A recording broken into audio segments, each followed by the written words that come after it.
So I just finished The Way We Never Were. And before I turn it in, I'm gonna probably do a reading today and maybe tomorrow, just so I can give you a little bit more snippets before I decide if I'm gonna use this as a book club book. But I want to talk to you guys about but women started going back into work before feminism. Feminism was the cure for what was ailing women before feminism really took root.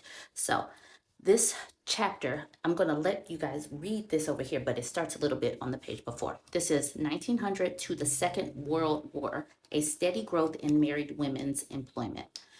As demographer Andrew Cherlin argues, the increase in the proportion of married women who work outside the home has been a long-term, now back over here, long-term consequence of maturing industrial capitalism, originating in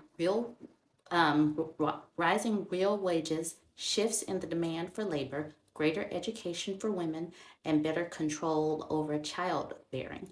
It is an international, not just an American phenomenon, and has taken place in countries with a wide variety of cultural attitudes towards women. This suggests, of course, that structural and demographic changes associated with industrialization, rather than value upheavals, have been the prime impetus for this trend. Many of these structural and demographic innovations were evident in America as early as the 1920s, and there was already a large rise in employment of single women in the early 1900s. Economist Claudia Golden suggests that real question is not so much why married women, including mothers, joined the labor force during the 1920s, during the 20th century, as why they joined so slowly prior to the 1950s.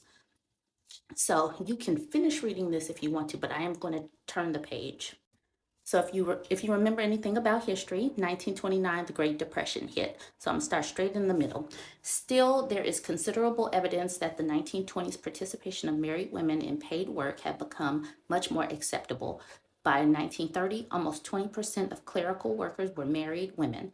In addition, consumerism had produced a new cultural rationale for the employment of married women, an ideology stressing the importance of the home as the center of consumption and encouraging aspirations towards a higher standard of living. So we were pushing towards buying stuff, being more consumers. So capitalism started pushing married women, pushing women into the workforce, and that was well before 1970s.